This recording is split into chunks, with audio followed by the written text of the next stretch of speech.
Hello everybody. Give it a couple minutes. Hello everyone, we're doing an unboxing and I'm trying to get the best angle that I can. It's gonna have to do. Is this better? No, it's not. Okay, this will have to do because the camera is very high. Hello everyone, we're doing an unboxing video today. We have some books that came in to our library that are very new, and so I'm going to show you before they even go on the shelves what some of the books that we got are. They will be available in about 2 weeks or something like that. We have to process them and of course get them ready to go out on the shelves, but I wanted to show you what we got in today. Alright, first book is called Post-Diabetic, an easy way to follow a 9-week guide to reversing prediabetes and type 2 diabetes. So if you are struggling with type 2 diabetes, obesity, or hypertension, you should know two important things. It is not your fault, and it is not your responsibility to turn things around. So this book goes into a 9-week guide to help you with diabetes. So that's the first book that I got. I got a cart over here. Can't really see it too well, but cart over here of the new books. So, all right, let's go. The next one is an audiobook. So these are CD audiobooks, and this is The New Couple in 5B by Lisa Unger. A couple inherits an apartment with a spine-tingling past in this unputdownable, which I didn't know was a word, thriller from the New York Times bestselling author of Secluded Cabin Sleep 6.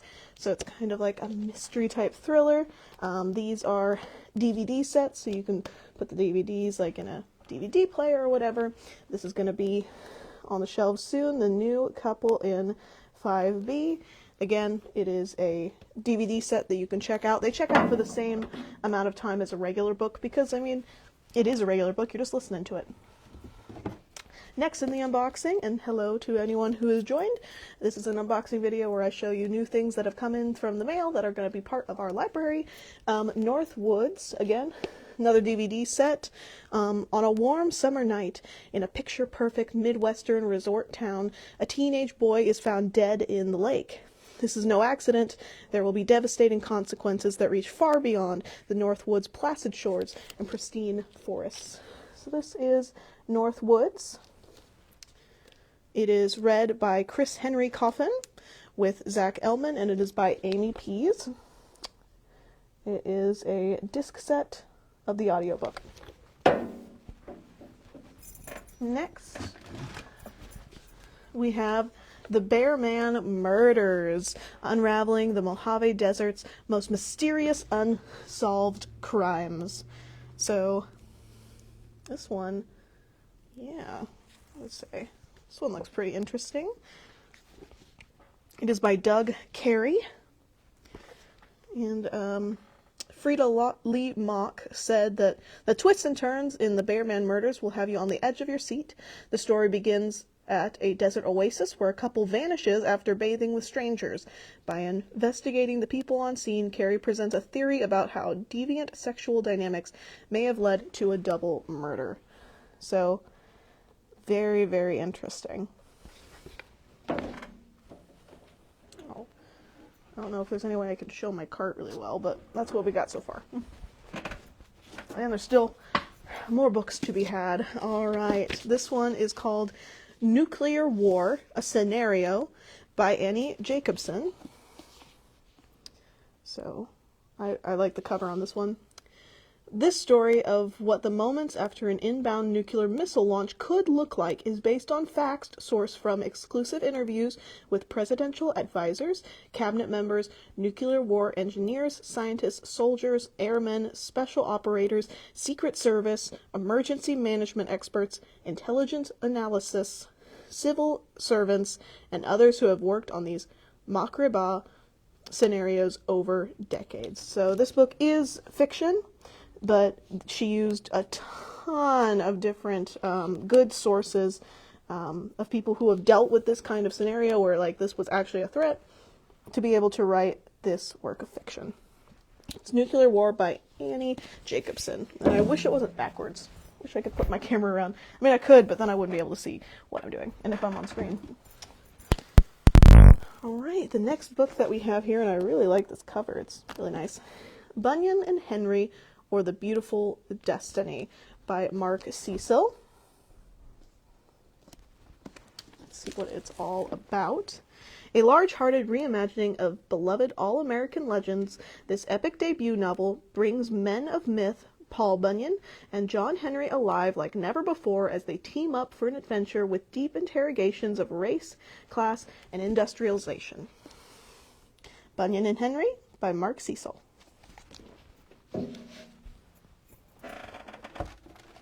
Alright, we have, looks like a large print here. This is by C.J. Box. 3-Inch Teeth, a Joe Pickett novel. So if you're a fan of the Joe Pickett series, we're going to be getting this new one in large print. A rogue grizzly bear has gone on a rampage, killing, among others, the potential fiance of Joe's daughter. At the same time, Dallas Cates, who Joe helped lock up years ago, is released from prison with a special list tattooed on his skin. So if you like the Joe Pickett series, we're getting the new book. So just give us some time to get this worked out and cataloged, and then it can be all yours. Alright. Next book of the unboxing is Bernard Cornwell's Sharp's Command. Let's see. I really like the cover. It looks really nice. If men can do the impossible, it's Richard Sharp. And the impossible is exactly what formidable Major Sharp is asked to do when he's dispatched on an undercover mission behind enemy lines, deep in the Spanish countryside. So this is Sharp's Command. Right. Hello to anybody who's just joining. We're doing an unboxing video. And I've got another large print here for anyone who likes to read large print. It's by Susan Mallory. It is the Summer Book Club. The rules of the Summer Book Club are simple. No sad books, no pressure, yes, wine. Besties Laurel and Paris are excited to welcome Cassie to the group. This year, this book club is all about Fill Your Heart Reads. Since Laurel's divorce, she feels like the worst mom ever. Cassie has an unfortunate habit of falling for ridiculous man-boys. Paris is still reeling after chasing off the only man brave and foolish enough to marry her. Inspired by the heroines who risk everything for fulfillment, Laurel, Paris, and Cassie begin to take big chances. Facing an unwritten chapter can be terrifying, but it can be exhilarating too, if they can find the courage to change. The Summer Book Club by Susan Mallory. Large print edition. Right. This one is a non-fiction. It is Noel's Guide to Social Security Disability. So, getting and keeping your benefits, find out if your medical condition qualifies, apply for SSDI or SS benefits, estimate your monthly benefits, and request an appeal hearing and win. So here's just a little book on Noel's Guide to Social Security Disability. So if this is anything that you think you need or anyone you know of could use this information, we're going to have it soon. Always important. All right, we got another large print. This is The New Couple in 5B. So this is the same book as this one. So we're going to have the audio version with CDs that you can listen to and a large print version. Rosie and Chad Lowen are barely making ends meet in New York City when they receive life-changing news. Chad's late uncle has left them his luxury apartment at the historic Windermere in Murray Hill. So The New Couple in 5B. We will have a large print version and a CD version, depending on how you like to listen. All right. Next one, Before the Badge, How Academy Training Shapes Police Violence. Okay, so this is a non-fiction book. It says, the U.S. police force consistently kills over 1,000 people every year, a number that far exceeds peer nations and disproportionately affects black communities. The name of those killed, Michael Brown, George Floyd, Breonna Taylor, and many more, have been cemented into public memory, and the American public has taken to the streets in unprecedented numbers to mourn, organize, and demand changes to the current system of policing. Police departments across the country have committed themselves to change, pledging to hire more people of color, mandate diversity training, and instruct officers to de-escalate interactions with the public. So this is a book detailing kind of what's happening with the police academies right now and the violence that's taken place. So if that's something that's interesting to you, we will have this in our new nonfiction. All right. We have another large print here. This is by Beth Wiseman, and it is Hopefully Ever After.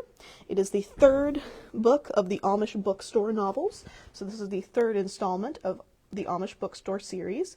16-year-old Eden doesn't want to be defined by her circumstances. When she is sent to live with an Amish cousin she's never met, she welcomes the chance to become the person she wants to be without the burden of anyone's judgment. Her hopes are confirmed when she meets Samuel, a young Amish man. As Eden and Samuel grow closer, disapproval swirls around the young couple. Meanwhile, Samuel finds himself slipping further and further from his faith, to Eden's dismay. Both Eden and Samuel's future hang in the balance as they face decisions about who they are meant to be, both as individuals and together. So we will have this in our as new large print. It is Hopefully Ever After by Beth Wiseman, third book of the series. All right. Another large print, Take Two, Birdie Maxwell. This is by Alison Wynne Scotch. Birdie Robinson thought she'd gotten everything she wanted out of life: fame, adoration, and an A-list Hollywood career. But after an on-set feud goes viral, she leaves LA for her hometown. Elliot O'Brien, star reporter, has spent 2 decades repressing his feelings for his twin sister's best friend, Birdie. But with his career curating and Birdie back in the hometown at the same time he realizes this may be the opportunity to right some wrongs. As they hit the road in an ancient RV, Birdie and Elliot grapple with whether happy endings are only found on the big screen or whether their own happy ending could be closer than they both ever imagined. So this is Take Two, Birdie Maxwell by Alison Wynne Scotch. I've almost got the top part of my cart filled out with new books. So good. All right. The Angel of Indian Lake. That is a creepy cover if I ever saw one. This is by Stephen Graham Jones, a New York Times best-selling author, and The Indian Lake is apparently a trilogy. Publishers Weekly said that horror fans will be blown away, and Kirkus Reviews said that this was extraordinary.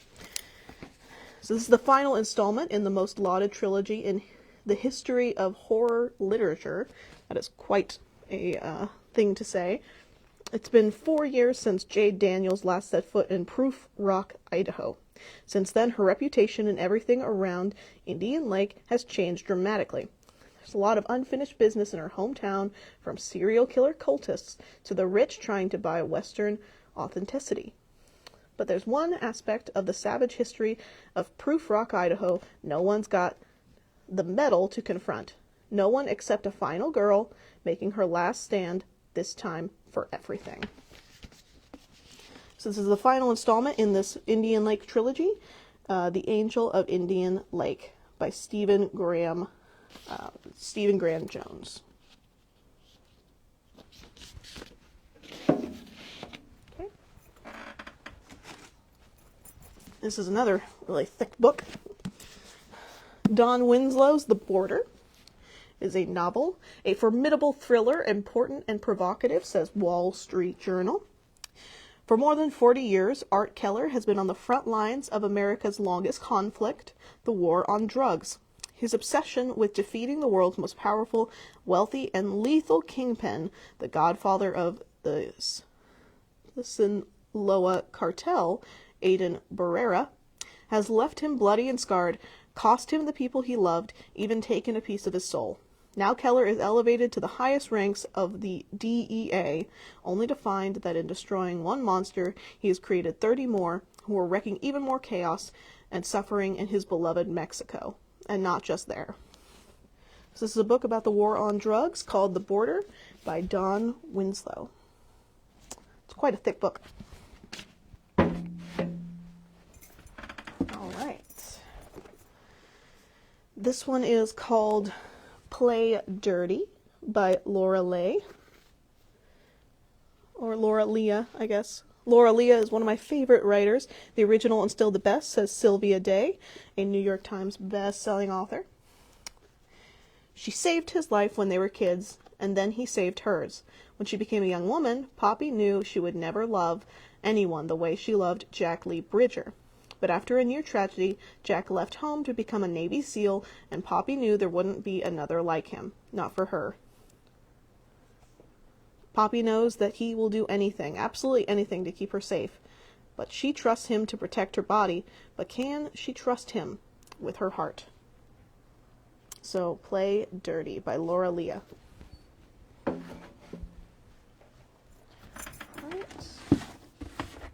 We got 2 more in this box, and then we have a smaller box to the side. So this is another non-fiction. Reading the Constitution: Why I Chose Pragmatism, Not Textualism, by Stephen Breyer, former Associate Justice on the U.S. Supreme Court.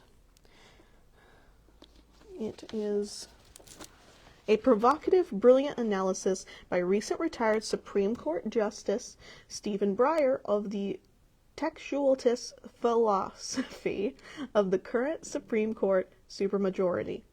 Breyer deconstructs textualism, showing its limitations, and makes the case for a better way to interpret the Constitution. So, Reading the Constitution: Why I Chose Pragmatism, Not Textualism, by Stephen Breyer.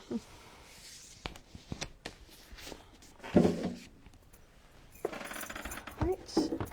We have another large print here. This is Chasing the Horizon, A Western Light by Mary Connolly. Connolly? I'm not totally sure how to say her last name exactly. Upon uncovering her father's plot to commit her to an asylum, Beth Rutledge fabricates a plan of her own.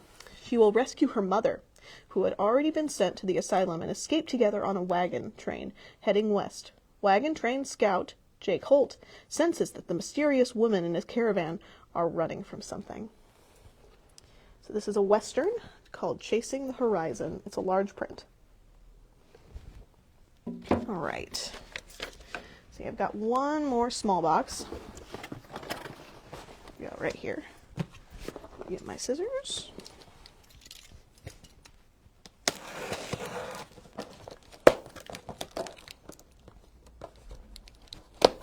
Riveting stuff, I know.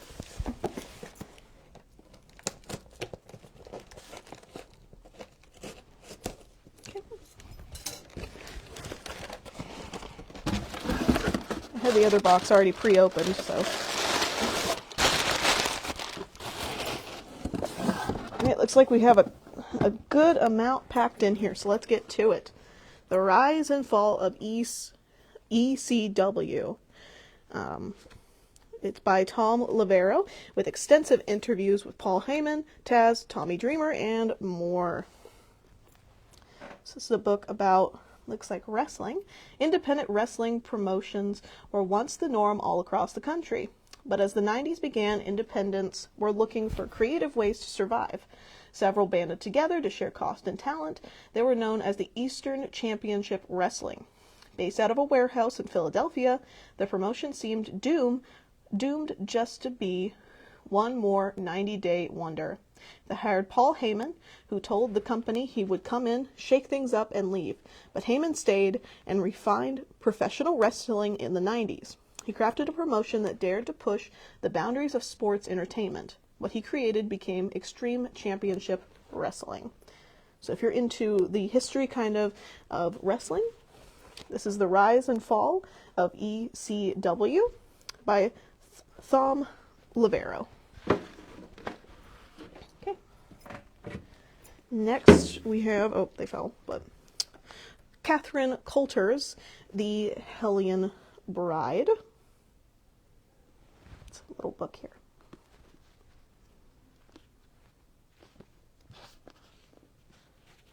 Catherine Coulter is the author of more than 70 books, including historical and contemporary romances, as well as her New York Times bestselling FBI thriller series. Let's see.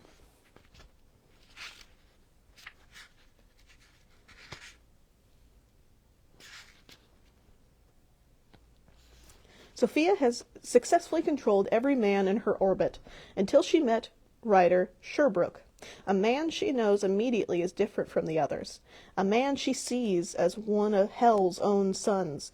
Ryder, confident as only a successful rake can be when it comes to knowing women, sets out to teach her who is in charge. It's said she's already had 3 lovers. Is she indeed the outrageous tease she appears to be, a seductress? Or is she an innocent with an ugly and terrifying secret?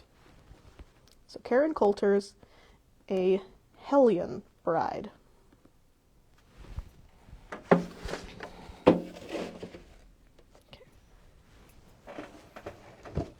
Next book is She's Not Sorry by Mary Kubica. This is a local... this is the New York Times bestselling author of Local Woman Missing. Gasp-worthy. I was absorbed. I read it in one sitting by Nita Prose, who is a New York Times bestselling author.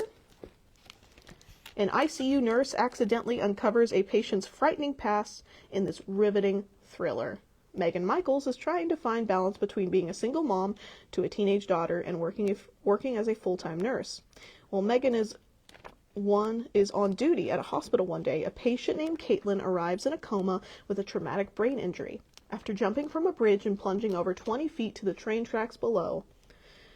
But when a witness comes forward with the shocking detail about the fall, it calls everything they know into question. Was Caitlin pushed? And if so, by whom and why?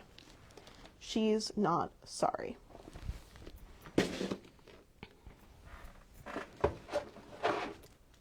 Got just a couple more books here. This is by Brenda Novak. It's called Tourist Season. Filled with romance and drama, coupled with themes of family ties and secrets, this page-turner will not disappoint. This is by Booklist on the Seaside Library, another book that she did. So let's read about this one. A summer by the ocean promises new beginnings until old secrets resurface. Ismay Chalmers is ready for a relaxing summer connecting with her fiancé at his family's luxurious beachfront cottage.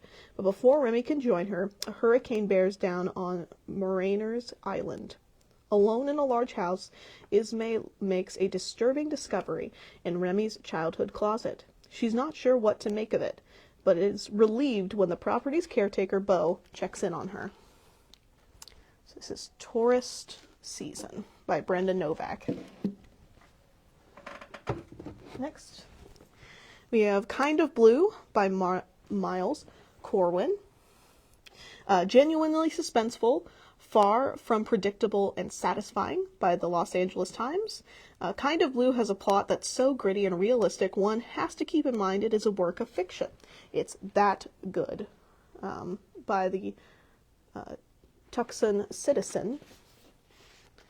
So, there it is. Okay, leaving the force nearly ruined Ash Levine's life, but rejoining the force could end it. When a legendary ex-cop is murdered in L.A., the pressure's on to find killer Lieutenant Frank Duffy needs... to find the killer. Lieutenant Frank Duffy needs his best detective on the case, but his best detective, Ash Levin, quit a few years ago. Quit a year ago. A tenacious, obsessive detective, Ash resigned after Letitia Patton, the witness in a homicide case he was working on, was murdered. When he asked to rejoin the force, Ash agrees and dives in headfirst to investigate the ex-cop's murder while quietly chasing leads in Letitia's case. As he continues these increasingly dangerous investigations, Ass is propelled into a world of private compromises and public corruption. So this is Kind of Blue by Miles Corwin, and it looks like a cop novel. So, very cool. All right, I've got 2 more books. So this is Lisa Scottolin's The Truth About Devlins. Advanced praise for this book. What do you get when you combine family dysfunction plus deep, dark secrets plus legal drama? A thoroughly engrossing thriller that will keep you riveted to the very end. Scottoline knocks this one out of the park, and that is a praise from Lisa Gardner. Okay. T.J. Devlin is the charming disappointment in the prominent Devlin family, all of whom are lawyers at their highly successful firm, except him. After a stint in prison and rehab for alcoholism, T.J. can't get hired anywhere except at the firm in a make-work job with the title investigator. But one night, TJ's world turns upside down after his brother John confesses that he murdered one of their clients, an accountant he'd confronted with proof of embellishment. It seems impossible coming from John, the firstborn and the most valuable Devlin. So this is The Truth About the Devlins by Lisa Scottoline. Next, we have Heather Graham's The Reaper Follows. we've gotten a lot of her books. The thriller is a steamy one, will keep you turning pages, by Florida Times Union on Danger in Numbers. So it looks like she wrote another book called Danger in Numbers that got a lot of really great praise. She's written, several books, it looks like. So, death comes for everyone. It's true. Deep in Florida Everglades, the body of a woman is discovered in pieces, presumably ravaged by an alligator. Upon closer inspection, it's determined no animal could make such perfectly precise cuts. Only a blade could do that. Wielded by a human, soon dozens of oil drums emerge amid the river of grass, each one packed to the brim with body parts. FDLE Special Agent Amy Larson and her partner, FBI Special Agent Hunter Forrest, share a bad feeling that extends beyond the horrifying nature of the grim discovery. They've seen this kind of sadistic killing before, and when a small beige horse is discovered at the bottom of one of the barrels, they know exactly what this means. The 4th horseman of the apocalypse rides a pale horse, and his name is Death. So, The Reaper Follows by Heather Graham. So that's all the books that we got in this delivery. I hope you guys enjoyed looking through them. If there's any that interest you, they're soon going to be at the library. It takes us usually about a couple weeks usually just to get them all cataloged and all ready to go out. But yeah, these look like really fun novels. If any of them interest you, again, they're coming soon. I hope you enjoyed. This is what the final cart looks like of all the books that are coming soon to the library. So stay tuned, they're coming, and you can always watch back and see what books are available. All of these books will be in our new sections, so make sure to check back soon. Thanks for watching.